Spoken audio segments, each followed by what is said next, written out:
自己嚟啊，問嘅女朋友咧。探索100座被時間遺忘嘅舊建築，新寧鐵路遺址建築探索。上期咧就揾到咗萬福站嘅位置，阿伯就話咧水塘係遺址，保育學校咧就變咗廁所。嗱，呢個位置就係水塘，呢個係廁所嘅位置。咁網友糾正就話咧呢度先係保育學校。按照艾水哥嘅記載咧，保育學校就係萬福火車站嘅遺址。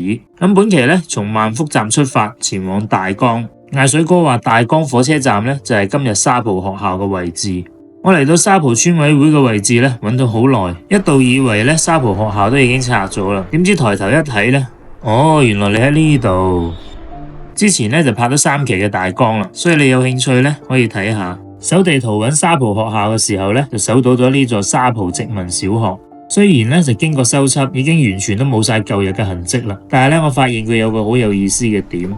呢間學校嘅正面同埋側面殖民小學呢幾個字咧，分別係由蔡廷佳將軍同埋中山大學首任校長周老題字。當時因為學生增多，蔡氏華僑咧就倡議擴充校舍，由海內外嘅蔡氏族人捐資興建。1934年，蔡廷佳將軍到訪美國嘅時候咧，就受到當地嘅華僑熱烈歡迎。沙浦里行嘅蔡氏華僑咧都有份出席，所以咧就利用蔡氏同宗嘅身份邀請蔡廷佳題字。咁揾阿周老題字咧更加唔使講啦，得到中山大學校長嘅題字，必然就係為家鄉學校增光添彩啦。咁經歷咗成100年之後咧，呢啲學校大多數嘅功能咧都係用嚟儲存雜物噶啦。不過呢個學校嘅涼亭咧都幾有特色噶。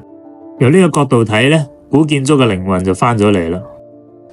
佢嘅小號。阿松哥話：你有乜你嘅叻？係啊，呢一個你嘅能夠嚟閪啊！你哪一個？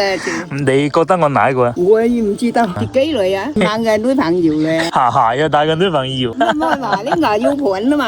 佢喺前邊啊嘛。你去哪裡買餸嘛？我同佢未過啊。你用咗幾多啊？應該2-10個。唔想埋單啦。同阿婆吹完水，翻過嚟大江站，由大江站出發，沿住江星街，大概2公里咧就到咗陳邊火車站。比較有意思嘅咧，就係艾水哥話，以前呢間陳邊衛生站嘅店鋪咧，係佢嘅祖父曾經租嚟開設醫務所嘅，咁肯定係醫術高明啦。啲病人咧就會坐火車過嚟求醫，佢祖父咧又中意打獵，所以一有時間咧就攞住支槍坐火車去到麥巷或者牛環一帶咧就會打雀啦，成日都會滿載而歸啊。咁陳邊站同大江站咧就係分別2個火車站。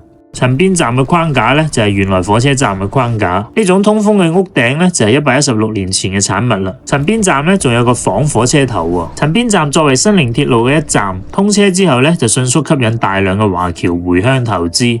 喺車站嘅周邊咧就建設商鋪同埋騎樓，形成咗繁榮嘅陳邊墟。鼎盛時期咧呢度有超過100間商鋪，業態咧就非常之豐富。陳邊墟咧仲係美國飛虎隊英雄陳瑞世嘅祖籍地。喂，阿婆，若干年之後咧，阿婆召翻啲族人翻嚟，要講一個未解之謎。好多年前咧，有個神秘嘅靚仔同佢打咗招呼。呢個靚仔可能嚟自120年前，唔係佢點知我叫阿婆啊？下一站咧，我哋將會探索水埗站。